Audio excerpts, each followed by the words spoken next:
Welcome to the Wizards of Ecom, your no-fluff playbook for online success. Each episode is fully packed with actionable tactics you can implement in your business right now. Take your life to a higher level and excel in your online success. It's time to work on you and your business. Let's do this. Hi everyone, welcome back to Wizards of Ecom. This is Naomi, your host, and today I'm joined by Adam Heist. He's a seven-figure Amazon seller, and the way how he describes himself, which I love, and I'm going to quote, it's, I build and grow seven-figure Amazon FBA brands and post weekly videos on how to do it. So, Adam, welcome to the show. Naomi, it's awesome to meet you finally in person. I'm huge fans of you and Carlos and the Wizards of Ecom crew. So I actually met Carlos at an event in Florida. Gosh, I think it was like a month or so back. So it was good to meet him in person, but totally aligned with how you guys approach things and very excited to be on the podcast to chat Amazon. I'm excited to have you on. As I was saying previously when we chatted before recording, it was like, I was looking forward to have you on the show. I'm a super huge fan of you and of your videos, of your content. I think it's amazing. And now I'm super excited to have you on the show. Very cool. Reason I have you on, I love the way that you are not only an Amazon seller, but you're thinking outside the box. You're trying to figure out things, trying to see how the algorithm works, how things are working, not only on the Amazon platform, but outside as well. And you also bring a lot of really great content about external traffic. And today's topic is going to be about Google Ads, because I think that's the fastest way how to wrap our mind around things, that there's such a way to bring external traffic to your listing as well, and it's working. And specifically also your approach, how did you figure it out first off that there's a correlation there and it's working for your listing, and what are your tips and best practices? I would start right there. Sure. Sounds good. Well, I'll maybe kind of start with backstory and then we'll maybe slowly peel the onion back and kind of get into some more tactical stuff on Google Ads. So I want to say it was about 2 years ago now. I had previously used a lot of the Facebook ads to ManyChat and discount and launch kind of rebate launches. And that worked really, really well for a number of years. That was kind of the go-to launch playbook for a lot of folks, myself included. Mm-hmm. But about 2 years ago, I started to run into challenges just with really low quality buyers and just, things started to not work quite as well with that strategy. And so I'm like, well, crap, that's kind of one of my key elements of my launch strategy. So I got to figure something else out. As you kind of alluded to it, I think the one thing that I try to have an advantage with over other Amazon sellers is, if we're honest, most Amazon sellers are lazy, right? We've got all of this embedded customer base that Amazon has with Prime users. They bring a crap load of traffic and eyeballs. You just have to be really thoughtful about your product offer, understand keywords, and kind of piece it together to succeed on the marketplace. But if you're off Amazon, there's a lot of things that you need to do as a digital marketer or a direct-to-consumer physical products brand. That's kind of elbow grease. You got to do some, bring in traffic. You got to understand advertising, all those things. So when this started to kind of go awry with rebates, I'm like, okay, well, let's kind of start studying at least what the really good D2C brands do off of Amazon. And let's see if I can bring some of those strategies and approaches specifically around traffic to my Amazon listing, and let's just see what happens. So I really started testing every possible external traffic source and ad platform I could, really kind of looking under the hood, understanding how to set ads up, what's the best way to drive traffic inexpensively to my Amazon listing. And the first one, and still to this day, one of the richest sources that I've kind of discovered through that has been Google Ads. So I kind of first started trying it about 2 years ago and pretty immediately realized it had a pretty material and profound impact on Amazon organic ranking. And kind of, from that point on, both for launches and kind of maintaining listings, I've been driving Google traffic and external traffic ever since then. So that was kind of the genesis of it. Mm-hmm. Maybe we'll get into a little bit more the back end reports I discovered with my Amazon account to kind of understand some algorithmic stuff too. But that's it in a nutshell. That's brilliant. And I love that you were saying, I agree with you. Amazon sellers are lazy. But I think the fact they are lazy only because they know that those things are working already. And sometimes they don't think, for me, for example, I discovered Google Ads only because of budget. The niche I am in, it's highly competitive. And the PPC is $15 per click, which is not even converting. And I'm like, hey, this cannot be, So I definitely agree with you. sometimes you are pushed because of some type of reasons. There's also a problem to be solved. So yeah, I definitely agree with what you were saying. Yeah. And I totally agree. I mean, honestly, like I think there's a hierarchy of where your attention, money, and kind of learning and education should be as an Amazon centric seller. And there's, you got to have the fundamentals of Amazon, right? And I definitely would kind of focus there initially. But to be more effective, certainly to scale and to scale profitably, that's where you have to start to dig into these additional tools that most Amazon sellers are either afraid of or are too lazy to kind of uncover. And that's really where a lot of the magic, the profitable magic exists, I think, as an Amazon seller, is in those tools. Doesn't mean that the other stuff doesn't matter and fundamentals don't matter, but if you really kind of want to put the cherry on top, there's some of these additional strategies that work really well. Definitely. And also, as you were mentioning, I think there are less competition as well. So exactly. You have the higher hand, because whoever is coming on Google Ads, maybe they don't have the knowledge that you already have. You already know which keywords are working for you. Therefore, you already have a huge leverage there. Yep. 100%. Yeah, definitely. Okay, so why Google Ads? We kind of covered that. We wanted to see, okay, you gave the backstory. What keyword would you go for in this scenario? Because I was saying, okay, you already, let's say you are selling a product, you already know the keywords. I know that you're using this usually for launch or also maintenance, but in this scenario, let's say I am total newbie, I have a few keywords that I know already are working for me. What next? Yeah, so I think the easiest way to kind of deploy a strategy, because I do think that good enough works oftentimes. Like I think you can be really, really good at something with just the basics and have a pretty good directional impact. Now, if you wanted to run a Google Ads agency or you wanted to be an expert in the field of Google Ads, like anything in life, you could spend the next 2 years getting certified and going to conferences. I mean, there's a spectrum of knowledge and capability. I think in anything that you do, Google Ads is no different. How I like to deploy Google Ads as an Amazon seller is frankly in the easiest to implement fashion.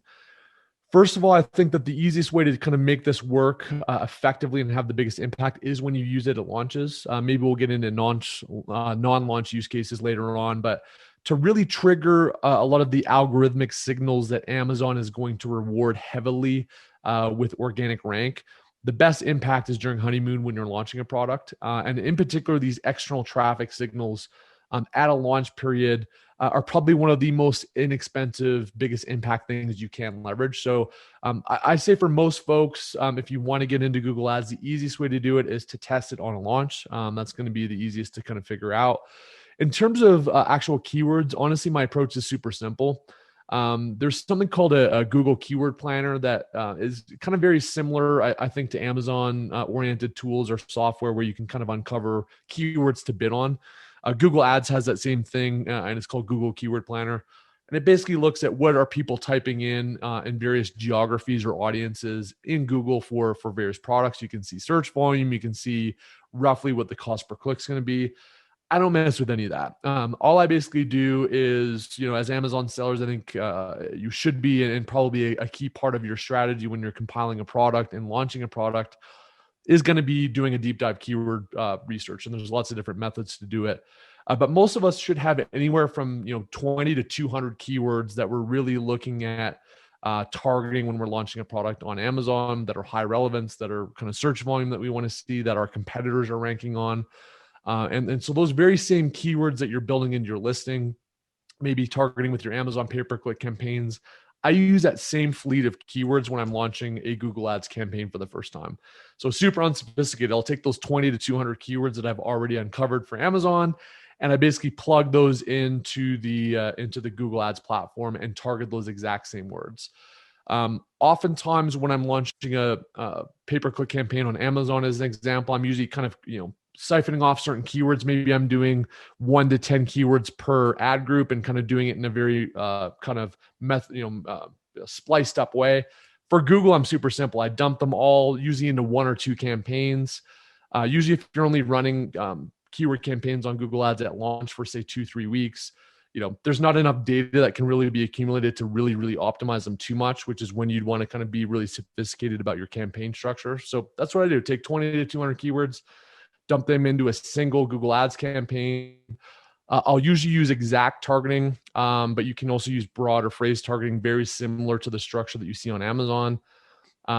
focus on the market where I'm launching the product, which is oftentimes in my case, the United States. And then I'll set a budget and then it's off to the races. I would say that most people, if you're nervous and intimidated about this whole process, if it takes you more than 25 minutes, you're probably being too strategic about it. This is something that really takes, me oftentimes 15 to 20 minutes to set these campaigns up for the first time. Super simple using keywords from Amazon, and then super simple ad group structure. Brilliant. I love how you just throwing like golden nuggets. First off, the way why I love, or the reason why I love your channel and your content is because this is what you're saying. You don't have to be an expert. You have to know at least like to just dabble around and to know exactly, okay, this is what I'm going for. And then I'm finding it out. So I love that part, because most of the time what I find that I personally am like, if I don't know like 100%, I won't start, and most people, I think that's the way why they're not really doing something. So I definitely love that. No, and I honestly, like, people have asked me before, like, what's my biggest regret or what's my biggest mistake that I've ever made? And honestly, most of my mistakes on Amazon come down to not starting something sooner. And I think I'm the exact same way. I think it's human nature to kind of lock up, right? Like if it's something that I don't fully understand, if it's a little bit of an abstract concept, if I'm kind of afraid of change, which most human beings are naturally inclined to do, you just, you procrastinate your way out of avoiding doing new things because it seems hard, difficult, or I'm gonna have to learn something new. But like anything, right? When you decided to get Amazon, get into Amazon for the first time, I remember setting up a freaking account was confusing. I remember like booking my first Amazon shipment was like super stressful because I'm like, hey, like, what do I select? Like, FNSQ, where is the FNSQ? Yeah. Like, I mean, if you think about anything you've done in life, the first time you ever logged into Facebook, or, Facebook changed their like look and feel of the newsfeed, like anything that's new for the first time seems overwhelming, seems confusing. It's anxiety inducing, but I can guarantee you, like anything in life, Google Ads being one of them, you'll look back on it after doing the first campaign. And it's like, okay, that was easy. Like in hindsight, I should have been doing that for the last 6 months. And so I put this in that camp, and most new things in that camp in terms of getting in the ring, getting in the arena, and actually just testing and doing things. Once you get over that initial kind of an anxiety inducing hurdle that change presents, it can be really where the special stuff happens in life, and certainly for an Amazon business. So definitely. And I think why, okay, let's rant about fangirling you, okay? What I love about your videos is like also you are like, it's step-by-step process. So you're going to show you exactly. I think that's also something that I personally find is super helpful. Look, it's you, and it's your tutoring me how to do stuff. You're not tutoring me to become an expert. You're tutoring me. This is what I am doing. This is what it's working. This is how it can work for you. So that's super, super easy. Okay, so you were talking about exact match, broad match, and also in your videos that you also have a tutorial type of like how to do this. Basically, you're saying that you would go for exact match. Have you seen the difference between exact and match, and compared to like Amazon PPC, for example? Is there like, what was the difference between that? Yeah, I've kind of tested both. I think they're, the one thing I've kind of like to hone in the budget a little bit. One thing, because you're dumping a significant amount of keywords into a single ad group. I mean, that helps with simplicity and kind of ease of setting things up, especially if you're only doing it for a couple of weeks at launch. But you do run the risk of letting kind of Google run a little bit wild if you don't kind of constrain their kind of bid algorithm to kind of focus on words. So I'll typically, if it's a discrete launch and I have a pretty good idea on what the relevant keywords are on Amazon, most of those same relevant keywords will also exist on Google. And so I like exact just because it doesn't get too many random words that kind of come into something. I think very similar to Amazon, you uncover a lot of nuggets and a lot of cool keywords that you wouldn't have otherwise thought about. But if you're only running something for a couple of weeks, you lose some of that benefit. So for me, I like to kind of constrain the bids to keywords that I know describe my product. And then my more sophisticated campaigns where I'm trying to research additional keywords and uncover things long-term that I want to target and build success around from a keyword standpoint, I'll do that on actual Amazon campaigns over time. That said, I've also run both broad and phrase campaigns on Google as well, and let them kind of broaden the scope a little bit to uncover additional words. That works just as well. I think just be ready to spend a little bit more money or spend a little bit more inefficiently on those additional keywords if you don't kind of isolate it to exact. But for simplicity's sake, I typically stick to exact if I'm doing a campaign only for launch for a couple of weeks. Mm-hmm. I love it. You're also mentioning keywords between 20 to 200, if I understood correctly. Yeah, so I think whatever, I mean, every niche is different. If you're in a hyper competitive niche, there might be 1,000 words that you kind of uncover through your process. But generally speaking, there's probably somewhere between 20 and 200. For me, it's usually like for a Google campaign, it usually ends up being like 20 to 80, frankly, if I were to hone it down. But like I typically for Google Ads campaigns like to focus on the most relevant words. So what explicitly describes your product?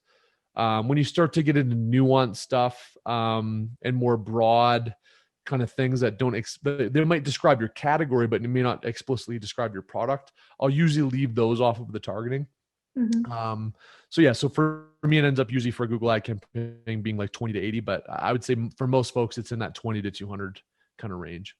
Right. But it could be, for some, it might be 10. It's like, hey, these are the 10 words I really want to send signals on. And I'm only spending, $10 a day on Google ads or $20 a day. I'm only going to kind of load in 10. That's totally fun too. Yeah, that's why I was asking, because after watching your video, I said, okay, but if he could do it, I can do it, right? And as I was saying, you're tutoring. And what I did, because the reason I got into external traffic or how to look for something else besides Amazon PPC that was extremely expensive, I took the 10 keywords that were the most expensive for me in my niche, and I said, these are the ones, exact match, exactly what's like how Adam is teaching, exactly this is what I'm going to do. And it's interesting because you were saying that for your companies, it was like a 5% conversion, which was like kind of good. In the scenario that I did it, that I took the exact keywords that are the highest search volume, it was like 20%, 30% conversion, which is like, wow, amazing, Yeah, that's awesome. So that's amazing. And here also follow up, I think budget wise, because you were saying 5, 10, $20, how much or how would you budget for Google ads? Yeah, it's a good question. I think it kind of depends on frankly the niche and kind of the competitiveness. And to your point, like I've launched supplements as well, where it's not that crazy numbers that you face, but very similar to that. And it was just like, we actually spent the majority of our launch budget on Google ads and just a little bit on pay-per-click to kind of help index the product a little bit with Amazon pay-per-click. But I think a good rule of thumb that I kind of think about is at launch, if we're talking launch, usually like $10 per 10,000 in revenue that the target category is. So said another way, if you're targeting a product that's doing, $30,000 a month, or you think that you want to do about $30,000 a month on Amazon, I'd spend $30 a day on Google ads is kind of roughly the math that I would shake out. Right. I think in your case where you've got, and that's, I would say, your pay-per-click not being wild on Amazon, because you still may want to have a decent amount of budget on Amazon pay-per-click if it's pretty reasonable and you're getting clean A costs and kind of the math makes sense. I would say in markets like you're talking about that are hyper competitive and like really egregious in terms of the cost per clicks on Amazon, I would maybe even inverse the budget. So like the supplement launch I did, I think that we spent, I want to say it was like $2,000 on Amazon ads, and it was more like $5,000-6,000 on external traffic across the board. So I think it really is very situational. But if you want like a very basic rule of thumb, $10 per day per 10,000 in targeted revenue is a good clean way to think about it for like a normal case. And then if you're in a more competitive environment, you probably want to beef up the budget, and you'll probably get a lot more dollar for dollar for your money to use some external traffic to substitute some of that spend on Amazon. Because to your point, I mean, even if you're spending, $1,000 a day, it can get eaten up pretty quickly on those super expensive words if you're in a competitive category. Yeah, definitely. And I love that you also mentioned that it's you can also beef up the budget. I think like coming from Amazon, like per day we had like 300, 400 budget per PPC, per day, and it was like, that's a shit ton. It's a lot of money, And I said, you know what? I'm taking $100 at that point. It wasn't a lot for me because I said, okay, I'm going to gamble, right? But let's see how it's working. And honestly, I got shocked and scared the first 2-3 days or so on, because I never had that organic traffic on my listing, and I was like, shit, what is going on? So definitely it's like something to think about. If you, as Adam was also mentioning, if the niche is super competitive and if you are already throwing a lot of money in PPC, don't think like $10 here and 500 there, but think like, okay, how do I maximize this? Like how can I clearly see organic versus paid traffic from Amazon, Yeah. So yeah, and I think another thing to keep in mind that's super important is like every one of your competitors is going to be doing Amazon pay-per-click, right? So at that point, especially if you're a new ASIN with no reviews and you're just kind of trying to establish yourself, even with a super compelling offer and like a discounted launch price and all that stuff, it's a lot harder for you to get sales velocity as a new ASIN versus competitors. And you're likely going to have to pay a lot more per click than competitors because you're unestablished. Because everybody else in the space is doing the exact same thing. It's very hard to differentiate, especially as a new product. Versus Google Ads, which Amazon loves because you're sending external traffic and you're paying for that external traffic, and they've got tags behind the scenes in the back end of Amazon that know whether it's coming from external ads, and they reward that heavily, way more than they reward an Amazon pay-per-click kind of traffic. And I think the other thing that people tend to get a little bit concerned about is, what if it doesn't convert because, they're not searching, they don't have the same buying intent as somebody on Amazon does. And that's undoubtedly true. Like, I would imagine that, especially when you run attribution, you'll see this, that the ads on Google or external traffic are not going to convert the same as somebody typing in keywords with buying intent on Amazon. There's no net about that. However, Amazon doesn't only reward sales. In fact, the biggest part of the Amazon algorithm is not even sales. They heavily reward traffic as well and site visits as well. And then they give you additional substantial organic rank juice reward when that traffic comes from outside of Amazon. And again, it's something that many of your competitors won't or don't do. And so I think it's a competitive differentiator. Amazon rewards the heck out of it. And especially at launch, I think it's a very savvy strategic tool that you can leverage to get a leg up and kind of increase your organic rank exposure. That would just be very difficult to do if you're using Amazon pay-per-click alone. Yeah, definitely, I agree with you. You're touching a few subjects. I think the first one is because we're talking now, you're redirecting traffic directly from Google to your Amazon listing, correct? Correct. Okay, so there's also, if you can bust this myth, there's also so many people are saying, don't do that. You're going to mess up your listing. What do you have to say about that? So in my experience, I think that's BS. I know for a long time, it made me nervous when I first started doing it, but conversion matters. I don't want to say that conversion rate doesn't matter on Amazon, because it does. It absolutely matters on Amazon pay-per-click. So if you got keywords that you're running on Amazon pay-per-click that aren't converting, it could actually hurt your organic rank, even if you're spending a lot of money on them. But what I've found in my experience is that the benefit of sending the external traffic to your Amazon listing far outweighs any detrimental impact a lower conversion rate could have, because it's definitely going to be a lower conversion rate. So a lot of people, what they would do is they would send it to a landing page before it would go to Amazon, in the sense that you're almost pre-qualifying the traffic to convert much higher when it ultimately does go to your Amazon listing. So you'd go, say, Google Ads to a landing page I create, and then from landing page to my Amazon listing. The problem with that is that there's on the back end of Amazon, which I've kind of looked at my own Amazon buyer account just to see how they tag data on the back end for users. They absolutely track the source of the traffic, and they track where it came from, and they track whether or not it came from an ad. The problem that you're going to run into by running things to a landing page, even if you improve your conversion rate, is number one, you're going to get way less clicks to your listing. So our ultimate goal of getting traffic to our listing from external sources, you're going to get less of it, despite the fact that you paid for the click from Google. But the second thing that you're going to do is that the referrer is going to come from the landing page that you send to your Amazon listing, not from Google Ads. So as far as Amazon's concerned, it's your website, which probably has a low domain authority.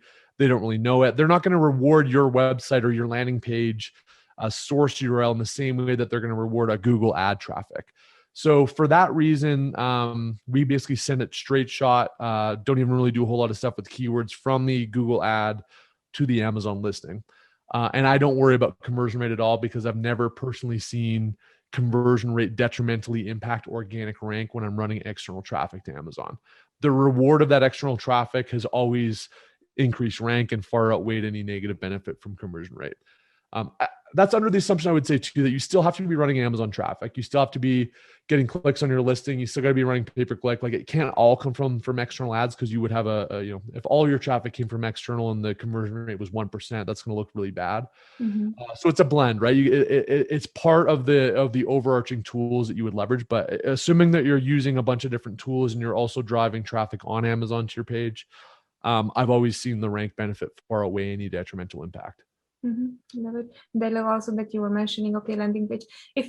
If you're looking at the back end of this and you will really see the sales, like I can also see like it's 5 sales maybe, or 10 sales max during a month or something like that, which is like, are you for real? Like, why would you pay that? But you're not paying for sales. This is super important. I love that you said that you're not paying for sales, you're paying for the traffic that's coming inside that's going to organically boost your ranking, correct? Exactly. Yeah.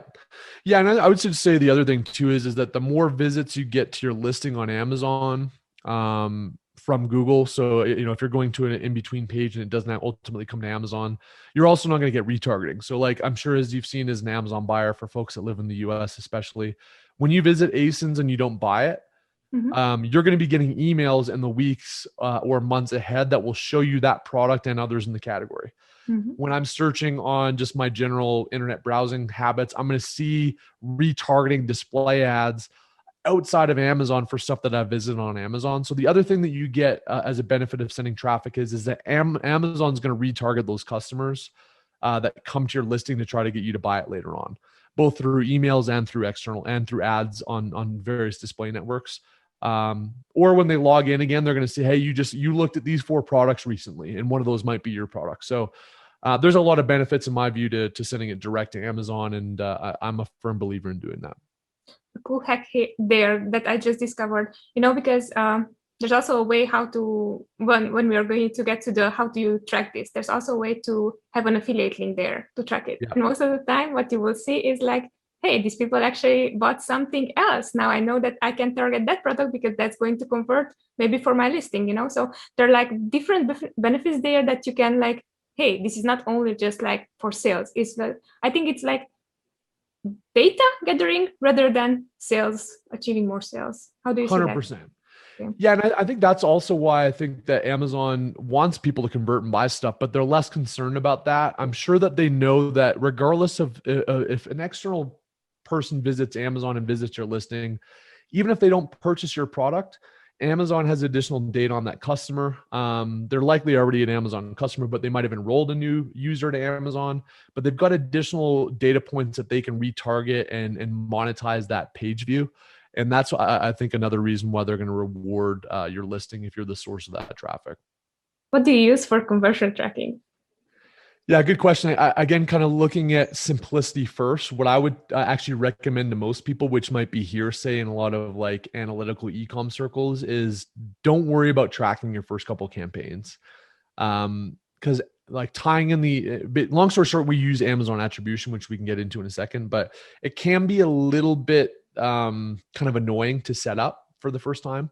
And I think a lot of times people are like, okay, well, crap, I got to learn this Google Ads thing. And then I got to like figure out how to like plug it in with Amazon attribution and like apply for Amazon attribution through brand registry. And so like, because of the complexity of the whole kind of process, they just don't do it to begin with. So I would actually recommend your first campaign, don't even worry about tracking. And frankly, for most launch campaigns, my goal, frankly, although I want as many of those visits from Google Ads to convert as humanly possible, I actually don't really care if it converts as long as it's driving the signals to Amazon that's going to improve my organic rank at launch. So I actually don't care about conversion, and I often won't even tie in attribution. The only time I tie in attribution is if I'm going to be running those Google ad campaigns on an ongoing basis for a particular product. But in those cases, if and when you do want to track conversion and understanding, hey, what kind of payback am I getting on the money that's going into these ads and how many of them are turning into sales? If you're brand registered, you can apply for something called Amazon attribution. It used to be really, really bad, and it's slowly getting better as Amazon focuses on kind of external traffic and giving sellers tools to drive external traffic profitably. It's actually improved quite a bit, and it's really, really good with Google Ads in terms of all the different traffic you can send to your Amazon listing using attribution. Some are easier to track than others. And I would put Google Ads up there with probably the best and most accurate tracking that Amazon has available. But yeah, you make that request through Amazon attribution, and then there's ways to basically tie in the links that come from your Google Ads and gives you kind of a tag and URL that you can use that basically enables, almost like a Facebook pixel, enables you to determine what traffic and clicks ultimately turn into sales for your various ad spend. So Amazon attribution is how you want to do it. Got it. Yeah, what I think that what freaked me out for the first time when I started, I didn't know how to measure this. And I also was like, I had Amazon attribution because I'm brand registered, but as you were saying, it's like a pain in the butt to like have everything settled out.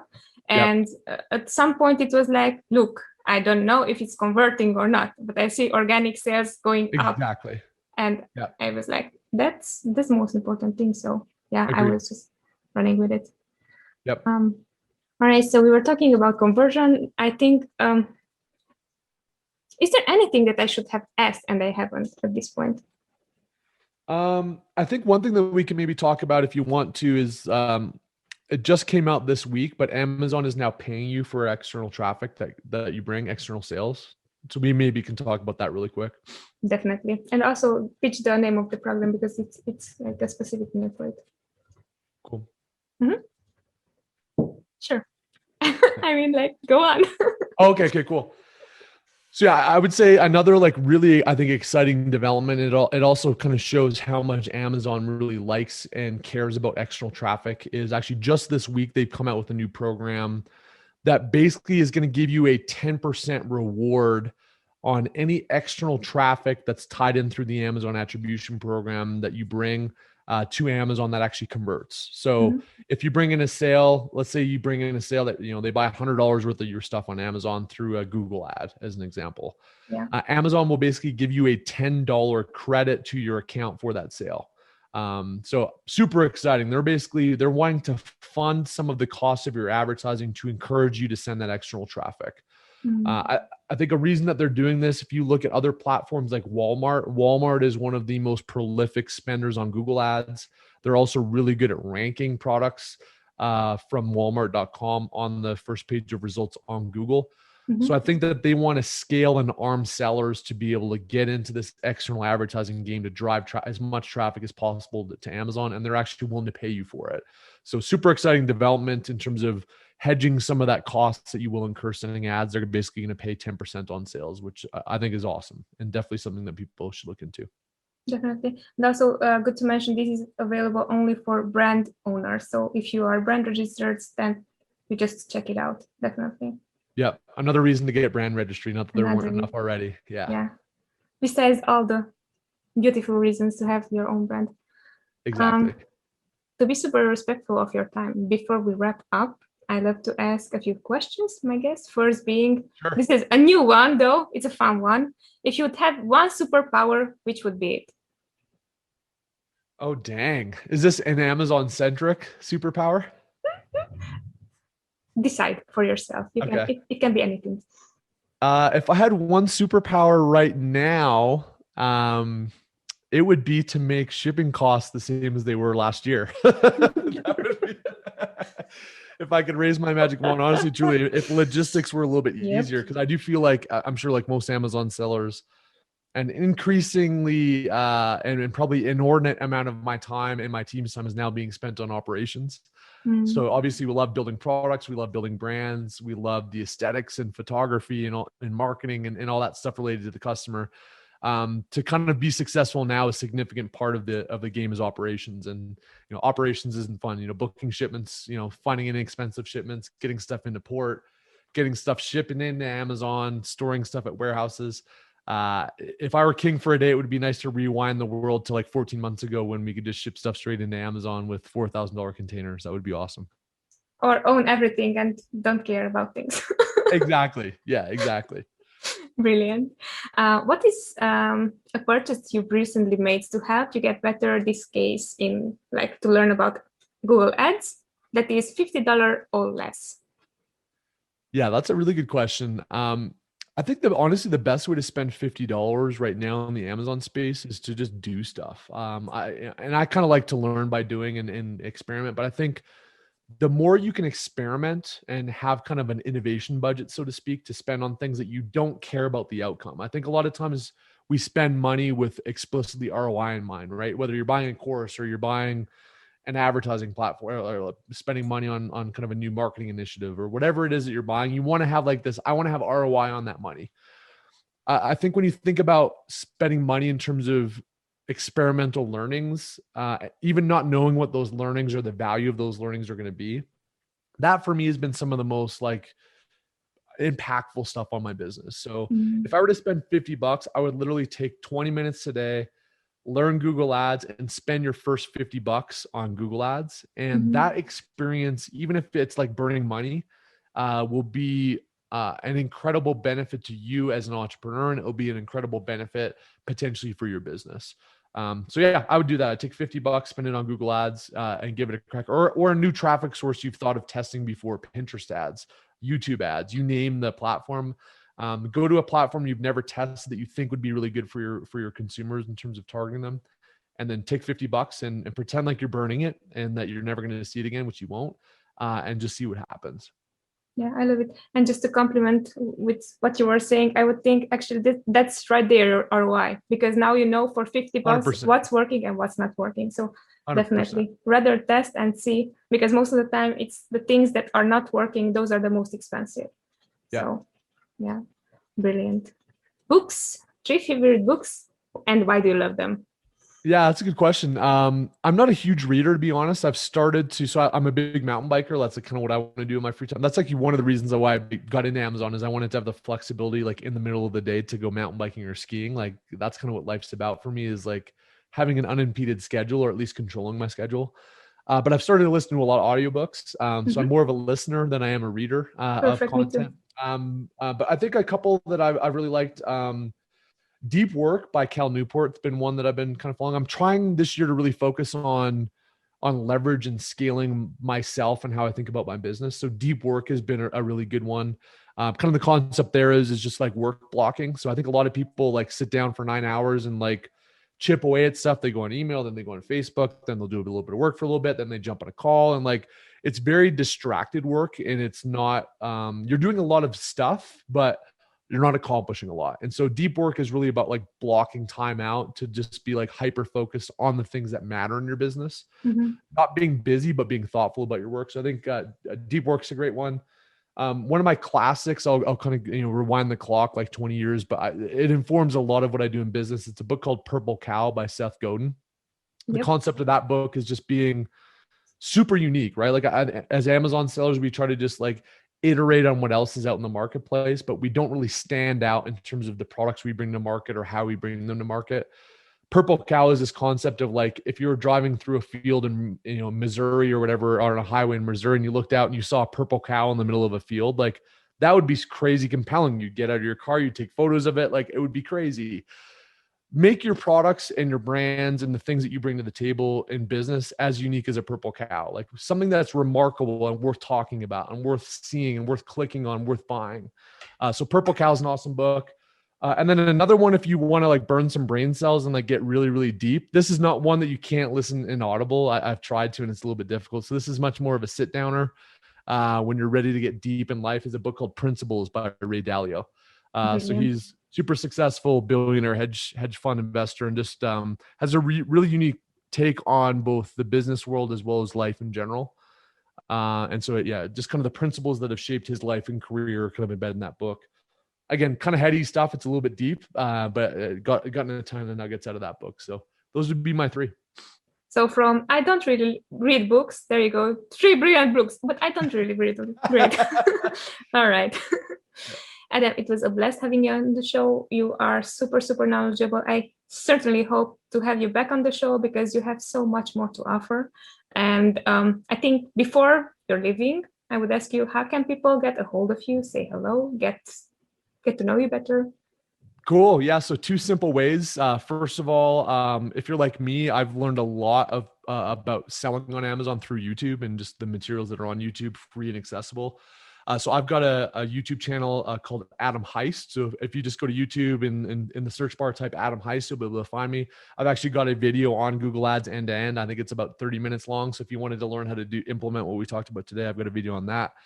And basically every week, I don't sell stuff. I mean, I'll recommend stuff that I use, but don't sell stuff. I'm not like trying to make a lot of money on it. I'm literally just sharing my experiences scaling my Amazon brands in kind of the most transparent way that I know how. So a lot of deep dive content on how to sell on Amazon. Mm-hmm. And then I actually recently sold one of my Amazon brands. So I've got a bunch of other ones that I still operate, but I've kind of been sharing my experience selling my business as well, and just kind of industry news around the Amazon aggregator space. So if you go to Facebook and type in FBA exit, I've got a group that's kind of dedicated around selling your Amazon business, just kind of what's happening in the Amazon aggregator space. So FBA exit on Facebook, and then just type in Adam Heist on YouTube. Those are the two spots to get me.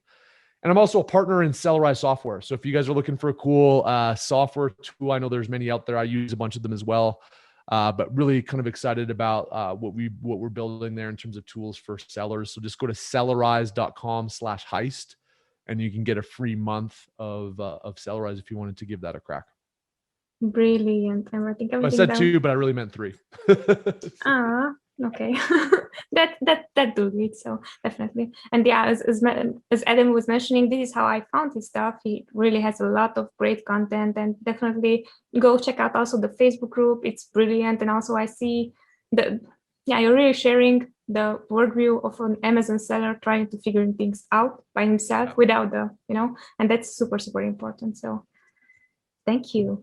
Well, it was a blast meeting you virtually via Zoom, as we've met a lot of people over the last couple of years with COVID stuff. But honestly, I respect the heck out of what you guys do and Carlos does with Wizards of Ecom, and it was an honor to be here to share a couple nuggets. Yeah, it is brilliant to have you on the show. Everyone listening, take care. Bye-bye. Bye. It was fun sharing this episode with you. If you found value in what you've heard, please show your love with a subscribe, rate, and review of the show. Until next time.